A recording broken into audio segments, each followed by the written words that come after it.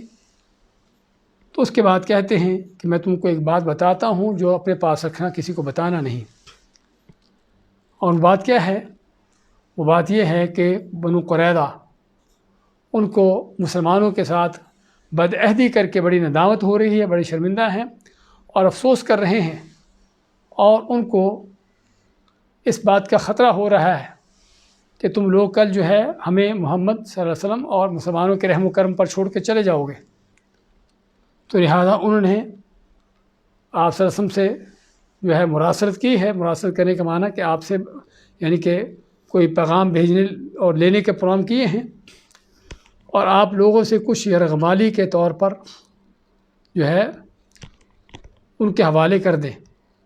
یعنی آپ سے مراسلت کر کے انہوں نے اس بات پر پہنچے ہیں کہ ہم قریش سے کچھ لوگوں کو یرغمال بناتے ہیں، اپنے پاس ان کو رکھتے ہیں، اور اپنا تعلق جو ہے انہوں نے مسلمانوں سے جو ہے صحیح کر لیا ہے۔ تو یہ بات جب کرتے ہیں تو بنو غطفان کے لوگ بھی اور بنو قریش کے لوگ بھی چکنا ہو جاتے ہیں کہ واقعی ہی کوئی سازش ہو رہی ہے۔ تو اس وجہ سے کیا ہوتا ہے کہ ابو سفیان اب جب دیکھتا ہے کہ معاملات بگڑ رہے ہیں تو اس نے بنو قریظہ کو پیغام بھیجا کہ کل ہی ہم حملہ کرنے والے ہیں، تو تم لوگ تیار ہو جاؤ۔ تو بنو قریظہ کیا کہتے ہیں آگے سے کہ کل کا دن ہفتے کا دن ہے، اور اس دن میں ہمیں کوئی اس طرح کے کام کرنے سے منع کیا گیا ہے، اور دوسرا یہ کہ جب تک آپ ہمیں کچھ اپنے آدمی یا رغمال کے طور پر نہ دو گے تو ہم جنگ میں شرکت نہ کریں گے۔ تو اس پر جو ہے جب یہ بنو قریظہ کی طرف سے بات آتی ہے، یہ بات، تو قریش اور بنو غطفان کو نعیم بن مسعود کی بات پر یقین ہو جاتا ہے کہ واقعی ہی نعیم بن مسعود نے جو کہا تھا سچ کہا تھا، کہ معاملات اس انداز سے اندر سے بگڑے ہوئے ہیں۔ تو چنانچہ قریش نے یہودیوں کو کہلا بھیجا کہ ہم تمہیں کوئی لوگ نہیں دیں گے یرغمال کے طور پر، اور کل ہم جنگ کرنے والے ہیں، تو نکل آؤ۔ لیکن یہودیوں نے اس سے انکار کیا، اور ان کو بھی یہ نعیم بن مسعود کی بات پر یقین آ گیا کہ واقعی ہی انہوں نے جو کہا تھا سچ کہا تھا۔ اب یہ وہ طریقہ کار تھا جو الحرب خدعہ، نبی کے مسئلہ خود فرماتے ہیں کہ جنگ جو ہے وہ اسی چال بازی کا نام ہے۔ تو اس کا نتیجہ کیا ہوتا ہے کہ قریش کے اندر، بنو غطفان کے اندر، یہودیوں کے اندر، بنو قریظہ کے اندر، ان سبھی لوگوں کے اندر جو ہے آپس میں پھوٹ پڑ جاتی ہے، اور پھوٹ پڑنے کے ساتھ ساتھ مسلمانوں کی دعائیں بھی ہو رہی ہیں، اللہم استر عوراتنا وامن روعاتنا، اے اللہ ہماری پردہ پوشی رکھ اور ہمارے خطرات سے ہم کو بچا لے، کہ اس میں امن و امان دے۔ آپ صلی اللہ علیہ وسلم کی دعا، اللہم منزل الکتاب سریع الحساب اہزم الاحزاب اللہم اہزمہم وزلزلہم، اے اللہ جو کتاب کو نازل کرنے والا ہے وہ جلد حساب لینے والا ہے، تو ہی ان لشکر و فوجوں کو جو ہے شکست دے، اللہم اہزمہم، اے اللہ ان کو شکست دے، وزلزلہم، ان کو ہلا دے۔ تو آپ صلی اللہ علیہ وسلم کی مسلمانوں کی دعائیں بھی چل رہی ہیں، اور دوسرے کافروں کے درمیان پھوٹ بھی پڑ گئی، ایک دوسرے سے ان کا اعتماد ختم ہو گیا۔ اور تیسرا، اللہ کی طرف سے مدد آتی ہے ہوا کی شکل میں، اللہ تند و تیز آندھی بھیجتا ہے، سخت ترین سردی کی ہوا کی، سردی کے ساتھ، کہ جس کا نتیجہ کیا ہوتا ہے کہ ان کے خیمے اکھڑ رہے ہیں، ان کے جانور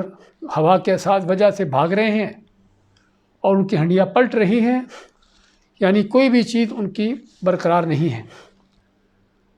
تو ادھر سے جب انہوں نے یہ سخت حالات دیکھے، ادھر سے پھوٹ پڑی ہوئی دیکھی، اور اس طرح کی چیزیں دیکھی، تو ان کے دل کھٹے ہو جاتے ہیں ایک دوسرے کے بارے میں، اور پھر جو ہے وہ وہاں سے اپنے پڑاؤ اٹھاتے ہیں اور بھاگنے کا راستہ اختیار کرتے ہیں۔ اسی دوران آپ نے حذیفہ بن الیمان رضی اللہ عنہ کو کی خبر لینے کے لیے بھیجا، اور شدید سخت ترین سرد ہوائیں چل رہی تھی، اور آپ ان کے لیے دعا کرتے ہیں۔ تو حذیفہ فرماتے ہیں کہ جب میں گیا اور جب تک واپس نہیں آ گیا، مجھے ایسے محسوس ہوتا تھا جیسے میں بہت کسی گرم ترین جگہ میں ہوں، اور یہ بھی نبی کریم صلی اللہ علیہ وسلم کے معجزات میں سے معجزہ ہے۔ تو چنانچہ ان تند و تیز ہواؤں کے ساتھ آپس کی پڑی ہوئی پھوٹ کے نتیجے میں، اور مسلمانوں کی مسلسل ان پر حملہ آوری ہونا، اس طرح کے معاملات کی وجہ سے اس کا نتیجہ کیا نکلتا ہے کہ مکہ کے مشرکوں کے بھی اور دوسرے کافروں کے بھی حوصلے ٹوٹ جاتے ہیں، اور پھر وہ مقابلے کی سوچنے کے بجائے وہاں سے نکلنے کو اپنی عافیت سمجھتے ہیں۔ تو چنانچہ اگلی صبح جب مسلمان دیکھتے ہیں کہ کافروں کی طرف سے سارا میدان خالی ہو چکا ہے، اور وہ جو ہے مدینہ سے بھاگنے کا راستہ اختیار کیے ہوئے ہیں، تو اس انداز سے اللہ تعالیٰ نے جو ہے اپنے بندوں کی مدد کی، اور ان لشکروں کو، جو طرح طرح کے لشکر تھے، مکہ کے قریش بھی، عرب کے مختلف قبائل بھی، اور یہودی بھی، ان سبھی کو شکست فاش سے جو ہے اللہ نے یعنی ان تو اس سے جو ہے دوچار کیا، اور اس طریقے سے جو ہے وہ لوٹے، لم ینالوا خیرا، کسی خیر کو نہ پا سکے سوائے ذلت رسوائی کے، نقصان اٹھانے کے، اور سوائے جو ہے اپنے آپ کو طرح طرح کی مصیبتوں میں ڈالنے کے۔ تو یہ تھا وہ غزوہ خندق، کہ جس کو ہم نے کچھ اس کی تفصیلات ذکر کی ہیں، اور جس میں بہت بڑے معجزات بھی پیش آتے ہیں جن کا ذکر ہوا ہے، اور اس میں سب سے بڑا جو سبق ملتا ہے وہ یہی ہے کہ جس قدر آزمائشیں بڑی ہوتی ہیں اور کڑی ہوتی ہیں، اسی قدر اللہ تعالیٰ کی طرف سے انعامات بھی بڑے، اور اللہ تعالیٰ کی مدد نصرت کے انداز بھی بڑے ہوتے ہیں، زیادہ ہوتے ہیں۔ اور یہ وہ آخری مشرکین کا حملہ تھا جو مسلمانوں کے خلاف مدینہ میں تھا۔ آماتے الا نغزوہم ولا یغزوننا، کہ اس کے بعد ہم ان کے اوپر حملہ کریں گے، نہ کہ وہ ہم پر حملہ کر سکیں۔ نحن نسیر الیہم، ہم ان کی طرف چل کر جو ہے ان پر حملہ کریں گے۔